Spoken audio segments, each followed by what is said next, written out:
Olá a todos, meu nome é Luiz Fernando Baracho e eu serei o professor de vocês na matéria de Filosofia do Direito, aplicada especificamente ao edital da Defensoria Pública do Estado de São Paulo. Bom, em relação aos temas que aqui serão trabalhados, o primeiro tópico é um tema muito bonito, um tema muito caro ao direito e à filosofia do direito especificamente, que é o tema da justiça. Neste tema da justiça, as nossas primeiras aulas serão sobre a questão do tema da justiça na Grécia Antiga, né? E aí as duas questões que se colocam é a justiça em Platão e a justiça em Aristóteles, né? Dois pensadores gregos fundamentais, né? Lembrando que, inclusive por conta do edital, que esta matéria será orientada conforme a interpretação, especificamente, de Hans Kelsen, num artigo que foi publicado numa revista de ética, né, na década de 30 do século XX, e que se encontra dentro daquelas compilações de artigos do Kelsen, no livro chamado O que é a Justiça? Bom, então, vamos falar um pouquinho sobre a Grécia Antiga e também vamos falar um pouco sobre o pensamento de Platão e Aristóteles para podermos entender qual é o posicionamento e qual é a interpretação de Kelsen a respeito dos modos como esses dois autores especificamente trabalham o tema da justiça em suas obras. Bom, então, em relação à Grécia Antiga, vamos primeiramente nos situar no tempo. Então, quando nós falamos aqui da Grécia Antiga, com certeza não estamos falando do quê? Da Grécia moderna, da Grécia atual, do Estado grego que nós encontramos quando olhamos ali o mapa mundi atual. Em relação à situação no tempo, nós vamos dividir essa Grécia em duas dimensões importantes. Uma é a civilização helênica. Então, essa expressão, civilização helênica. Esse adjetivo helênica faz referência à Grécia, mas a Grécia como cultura, não necessariamente como país Grécia, até porque o país Grécia não existia à época, tá? Então, quando você fala, por exemplo, a tradição helênica, os modos helênicos, você está falando do quê? Da tradição grega, dos modos gregos, tá? Então, a civilização helênica, ela ocorre entre os séculos 8 a.C. e o século IV depois de Cristo. Então, estamos falando ali aproximadamente entre 1.300 e 1.400 anos. Né? Então, vejam que essa civilização helênica, ela se projetou ao longo do tempo, num período muito considerável, tá? Mais de 1000 anos. Né? E dentro deste período, que nós chamamos de civilização helênica, existe um período mais específico que nós chamamos, ou que se chama, de Grécia Clássica. Essa Grécia Clássica, ela ocorre entre os séculos V e VI a.C. Então, mais ou menos 200 anos. E por que é importante essa questão da Grécia Clássica? Porque são nesses 200 anos, é nesse período no qual perceberemos o movimento da cultura helênica no seu ápice. É este o grande período glorioso, os anos de ouro da civilização helênica, neste curto período chamado de Grécia Antiga, quando a democracia se faz presente, quando Atenas era a principal referência, né, como a principal polis, a principal cidade-estado do mundo grego, quando a filosofia vai ganhar grandes avanços na Grécia Antiga. Enfim, é um período de ouro da Grécia. Tá? Então, situação do tempo, civilização helênica, né, como um conjunto maior, e especificamente o momento da Grécia Clássica, né, séculos V e VI a.C. Vamos agora situar a Grécia Antiga no espaço. Né? Para situá-la no espaço, vejam, O centro da civilização helênica, tá, da Grécia Antiga, se dava do Mar Egeu até o Estreito de Bósforo. Então, se nós estivéssemos olhando aqui um mapa da Europa, né, nós olharíamos para aquele canto da Europa quase que sul-oriental, próximo ali do que hoje é a Turquia, e ali se encontra o Mar Egeu, e é no Mar Egeu no qual a civilização helênica acaba se espalhando em termos geográficos, né? Lembrando, então, que a Grécia Antiga não tem uma identidade, não é igual à Grécia moderna quando você olha o mapa mundi, né? Então, ela ia mais ou menos ali do Mar Egeu até quase o Estreito de Bósforo, no qual hoje se encontra Istambul, por exemplo, capital da Turquia, né? E também a periferia da Grécia Antiga, né? Essa Grécia Antiga ela se estendia pelo mar Mediterrâneo, né? Então você encontrava pontos da cultura helênica, por exemplo, no sul da Espanha, no sul do que hoje, né? Enfim, no sul da atual Espanha, no sul da atual Itália, né? Em algumas partes do norte da África, tá? Então, o grosso se concentrava no Mar Egeu e a periferia da Grécia Antiga se encontrava quase que ao longo do Mediterrâneo. Bom, em relação à Grécia Antiga, situamos no espaço, situamos o tempo. Agora vamos pensar um pouquinho sobre o modelo político dessa Grécia Antiga. Em relação ao modelo político, né, o principal conceito com o qual trabalhamos, né, é o conceito de polis.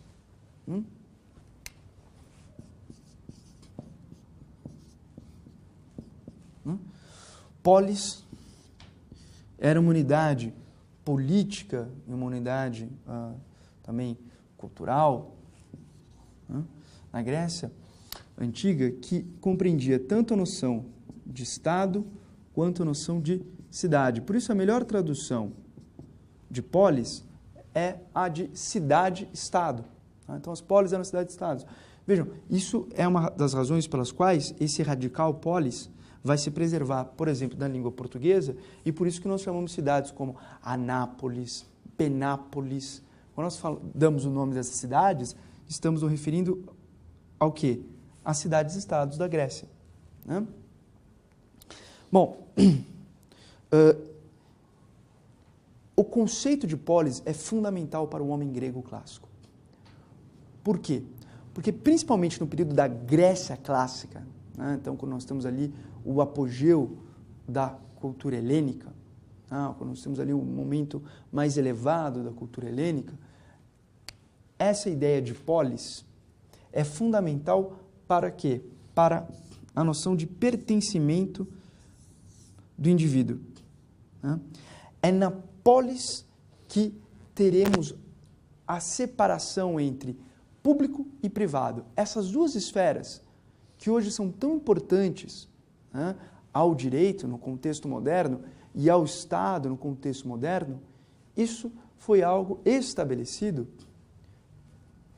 pelos gregos, né? Então, é na polis que se começa essa diferenciação entre a esfera pública e a esfera privada. E aqui que o indivíduo vai participar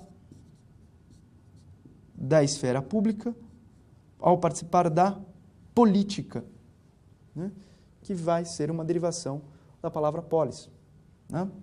Então, por isso, daí que se entende quando Aristóteles fala que o homem é um animal político, né?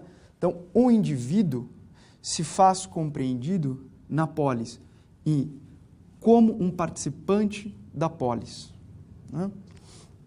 Então, essa noção de pertencimento é fundamental, né? E isso é importante por quê? Para que nós possamos entender Platão e Aristóteles. Platão e Aristóteles vão refletir muito sobre a vida na polis, né? Quando eles estudam a questão da justiça, quando eles estudam a questão do bem, quando eles estudam a questão do direito, quando estudam a questão da moral, da virtude, todos esses temas extremamente importantes para o pensamento grego e, portanto, serão tomados, serão estudados por Platão e por Aristóteles, esses temas decorrem da necessidade da existência do indivíduo na polis.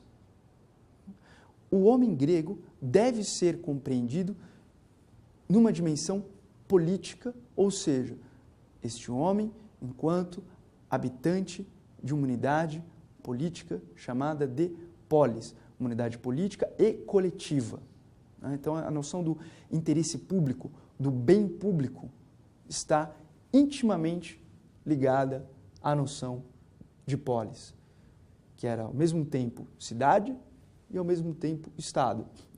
Não que na Grécia, vejam, na Grécia Antiga, não quer dizer que toda cidade era uma polis, mas algumas cidades tinham esse status privilegiado, tinham esse status especial, como, por exemplo, Atenas, a ponto de serem o centro político de determinadas regiões na Grécia Antiga.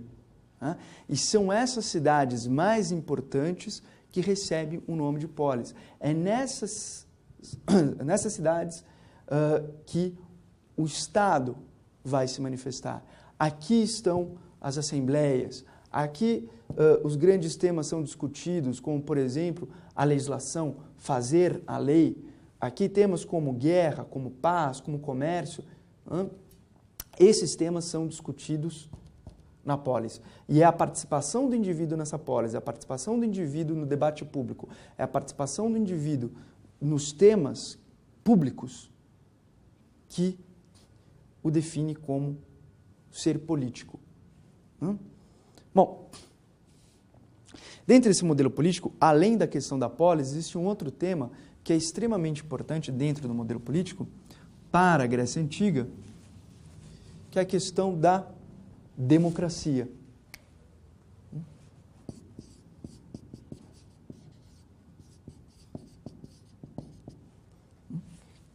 Vejam.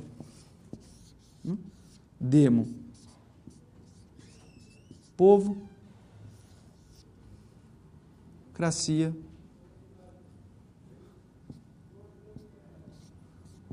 Governo. Então, governo do povo. Então, a democracia é um outro elemento importantíssimo no modelo político, especialmente quando falamos da Grécia clássica, desse período de 200 anos, porque neste período que a democracia basicamente irá prevalecer como modelo de gestão da polis. E é na democracia que, por exemplo, algumas figuras vão ser importantíssimas. É na democracia, por exemplo, que vai existir a ideia da ágora e a ideia da eclesia. Então,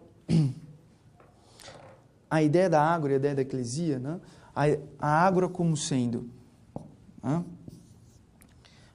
eram grandes espaços públicos, eram como se fossem grandes praças públicas, nas quais temas de importância, de uma grande importância pública aconteciam. Então, por exemplo, feiras, jogos, debates públicos, todos eles ocorriam na ágora. Então, toda polis sempre tinha uma praça pública, uma ágora. E especificamente em Atenas, vai existir uma ágora que vai ser chamada de eclesia, que era a assembleia. É desta palavra que vem a palavra que usamos hoje na língua portuguesa, assembleia. Então, a assembleia, essa eclesia, muitas vezes acontecia na ágora de Atenas, que era a assembleia política dos gregos antigos. Então, aqui que são os grandes debates a respeito da legislação, quais são as leis, se uma lei deve ser feita, se uma lei deve ser revogada, se alguém deve ser mandado para fora de Atenas, o ostracismo, como uma determinada penalidade, enfim, julgamentos, tudo mais. Mas é na eclesia que a questão da lei vai ser importante. Não tanto o seu julgamento, mas a questão da formulação da lei. Tá? muito parecido com a ideia de poder legislativo que temos hoje. Né? Bom, e para terminar, no modelo político, nós temos o quê? O conceito importantíssimo de cidadania. Então, temos a noção de polis, temos a noção de democracia e uma outra noção que é a noção de cidadania. Né? Essa cidadania, ela deve ser compreendida à luz do contexto da Grécia Antiga. Né? Então, nós devemos tomar muito cuidado ao interpretar o conceito de cidadania à luz da noção moderna de cidadania. Né? A noção moderna de cidadania vai ser um desdobramento e uma revisitação e uma expansão deste conceito grego. Né? Depois, enfim, vai ganhar um novo modelo com os romanos, depois vai ganhar outro modelo com as revoluções do século XVIII e XIX, mas enfim, isso muito mais para frente. Neste momento da Grécia Antiga, a cidadania deve ser compreendida em algumas esferas. Né? Primeiro, nós podemos compreender a cidadania como o exercício da atividade política por aqueles que detêm tal status jurídico-político. Ou seja, o exercício da atividade política por aqueles que detêm tal status político-jurídico. Né? Como assim? A cidadania é o exercício dessa atividade política, ou seja, política de polis. Né? Então, é um indivíduo exercendo o papel dele ativo na gestão da coisa pública, por exemplo, por meio dos debates, e os debates eram fundamentais na Grécia Antiga, a discussão dos temas de interesse público por aqueles que participavam, né, da polis, por aqueles que podiam, na polis, participar das discussões que tomavam lugar na Ágora, e no caso de Atenas, na Eclesia, na Assembleia. E também a cidadania tem uma outra dimensão. Qual dimensão? A igualdade na cidadania. Como assim a igualdade na cidadania? Nós vamos ver na parte cultural que, sim, havia uma série de tribos, e a noção de divisão social, de pertencimento do indivíduo em relação à tribo, né, da qual ele fazia parte, era importante na Grécia Antiga? Sim, era importante na Grécia Antiga, mas muito menos importante do que a ligação do indivíduo com a polis. A ligação do indivíduo com a polis, este é o elo mais importante, este é o elo fundamental. Eu sou ateniense, eu sou espartano, eu sou de Coríntio. O pertencimento em relação à polis era fundamental. Mesmo que todos fossem gregos, mas ainda que eles se reconhecessem como gregos culturalmente, nós vamos ver isso, o mais importante era a qual polis você pertence, a qual cidade-estado você pertence. E por que isso é importante? Por uma razão muito simples. Quando eu sou cidadão grego e quando eu sou cidadão de determinada polis, eu sou cidadão independentemente, por exemplo, da questão de propriedade. O fato de que você tem duas pessoas que podem ser qualificadas como cidadãos faz com que essas duas pessoas estejam em uma situação de igualdade. De uma palavra em grego que nós vamos aprender, que é isonomia. Iso, igual em grego. Nomia, condição. Então, uma condição de igualdade. Tá? Bom, e uma outra dimensão importante da cidadania é que essa cidadania é uma cidadania excludente em relação ao conceito moderno de cidadania. Como assim uma cidadania excludente? Mulheres, menores de idade, escravos estrangeiros não poderiam ser considerados cidadãos. Né? Cada polis estabelecia os critérios pelos quais se atribuía essa condição de cidadania. Mas muitas vezes essa condição estava atrelada a uma idade mínima, ao gênero masculino, principalmente, né? E ter cumprido algum período de atividade militar. Né? Um outro critério também podia se colocar, mas quase sempre esses 3 critérios estavam presentes. Então vejam, a condição de cidadania da Grécia Antiga é muito diferente da condição de cidadania atual, moderna, que é cada vez mais abrangente. A ideia de cidadania excludente é uma ideia muito repudiada no conceito moderno de cidadania, mas na Grécia Antiga não. Não haveria nenhum problema em você dizer que numa polis, por exemplo, Atenas, né, enfim, quase 1 milhão de habitantes, né, que você tivesse apenas um grupo pequeno ali de 50, 60 mil pessoas que de fato fossem cidadãos. Isso não era visto como nenhuma aberração. Não era qualquer um que poderia ser cidadão. Bom, então, em relação ao modelo político, nós temos o seguinte, nós temos a questão da polis, a questão da democracia e a questão da cidadania. Esses 3 elementos são fundamentais para entendermos o modelo político da Grécia Antiga. Bom, além desse modelo político, vamos entender também a Grécia Antiga em relação ao seu modelo cultural. Como assim um modelo cultural? Vejam.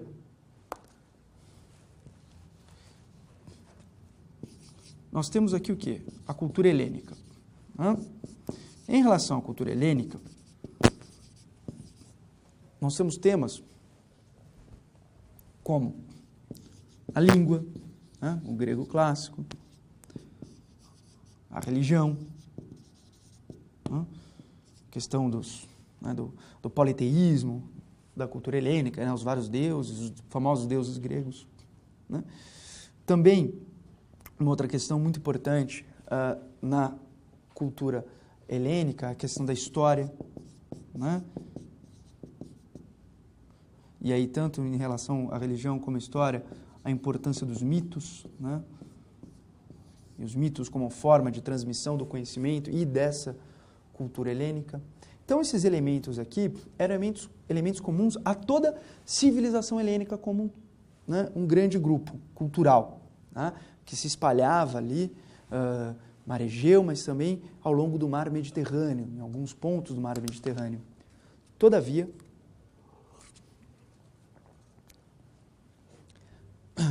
em paralelo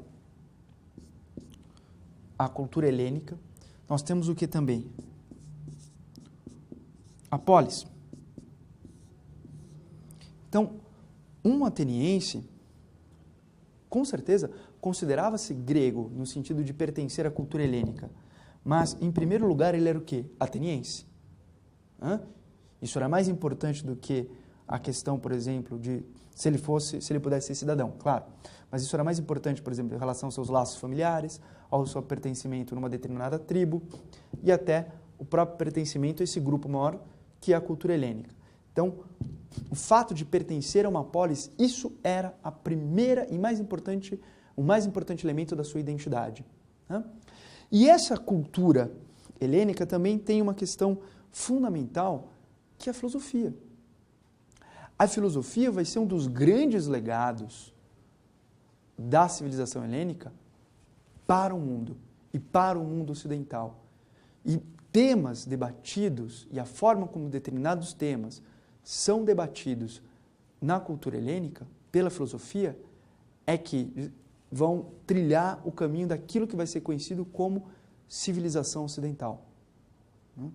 Por isso que é extremamente importante conhecer a cultura helênica, porque conhecer a cultura helênica não deixa de ser conhecer a cultura e a civilização ocidental, que no caso aqui, nós brasileiros, de certa forma, pertencemos a essa civilização ocidental.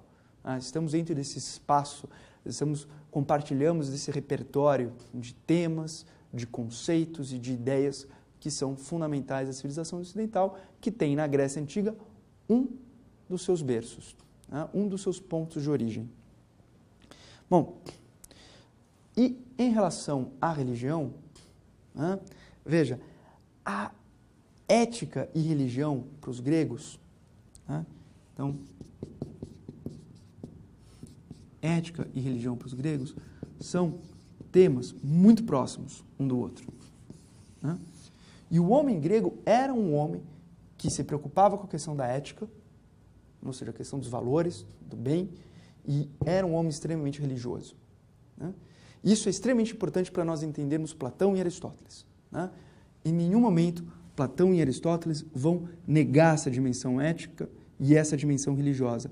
Muito pelo contrário, eles vão estudá-las e vão tentar reformá-las, né? Mas temos de pensar e temos de saber que as preocupações, como por exemplo justiça, se dão nesse campo aqui. Tá? Aristóteles depois vai trabalhar a justiça num campo mais humano, mas em última análise, temas como justiça, por exemplo, se dão neste campo. Né? Bem, então vamos lá. E claro, Atenas, nesse momento, é a grande referência. É o centro da vida cultural e política da Grécia Antiga. E essa filosofia vai produzir, claro, a muitos pensadores gregos, mas nós temos aqui uma tríade fundamental. Tá? Sócrates, Platão e Aristóteles. Uma tríade fundamental e muito curiosa. Por quê? Porque Sócrates foi tutor de Platão, que por sua vez foi tutor de Aristóteles. Né? Sendo Sócrates e Platão gregos e Aristóteles era um estrangeiro. Aristóteles era da Macedônia. Né? Mas, de certa forma, mesmo sendo estrangeiro, estava inserido no contexto da cultura helênica. Né? Bom, e em relação a esses três, que o edital vai se colocar no tema da justiça ao falar de Platão e Aristóteles. Né? Lembrando que estuda-se Platão quase que simultaneamente a Sócrates, já que o pensamento socrático foi exposto por seu discípulo Platão.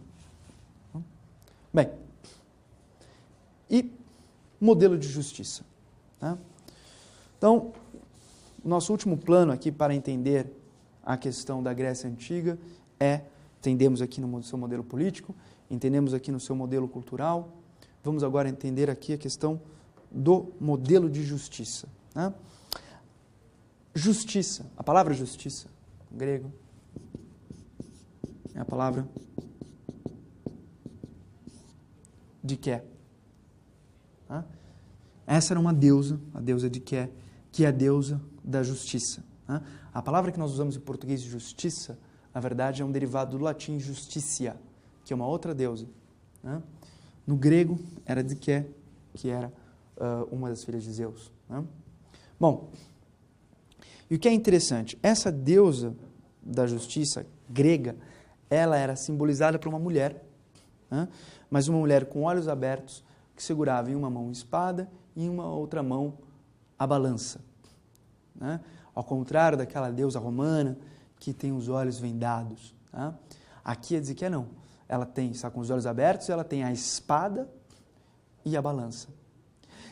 E o interessante, quando que essa deusa da justiça revelava o direito? Quando que ela falava o direito? Quando o direito se fazia presente? Quando a balança estivesse num ponto de equilíbrio. Quando os pratos da balança estivessem numa posição de igualdade. Iso. Igualdade. Daí, isonomia. Igualdade e nomia, nomos, norma, mas também condição de. Então, nessa situação, nessa condição de igualdade, esse termo que hoje usamos tanto no direito, isonomia, então a questão da igualdade formal, igualdade material, é derivado aqui dessa simbologia da justiça na Grécia Antiga, da deusa Dike. E nesse sentido, o que se depreende? Que para os gregos, a justiça era entendida como uma condição de isonomia, uma condição de igualdade. Justiça como igualdade. Por que justiça como igualdade? É a noção de igualdade na cidadania também. Eu sou, independentemente da minha tribo, independentemente do meu patrimônio, quando eu estou na polis, e quando eu estou na polis como cidadão grego, e quando estou na polis como cidadão grego, participando de debates públicos na Ágora, eu estou numa situação de igualdade em relação aos meus pares, em relação aos meus colegas. E vai ser esta justiça como igualdade que Platão vai criticar, e o Aristóteles vai revisitar. Então, Platão critica e o Aristóteles vai acabar revisitando esse conceito de igualdade. Por que Platão critica? Platão vai criticar porque foi essa justiça como igualdade, foi esse modelo de justiça, foi essa polis, foi essa democracia que condenaram à morte o seu grande tutor, o seu grande mestre, Sócrates, que Platão tinha como o homem mais justo de todos. Ora, se esse modelo de cultura em determinado sentido, se esse modelo de política em determinado sentido, se esse modelo de justiça em determinado sentido condenaram aquele homem que ele achou mais justo, é porque então alguma coisa estava errada. E ele vai analisar no campo teórico e também no campo prático este erro. E vai propor um novo modelo. E aí que entra a análise de Kelsen.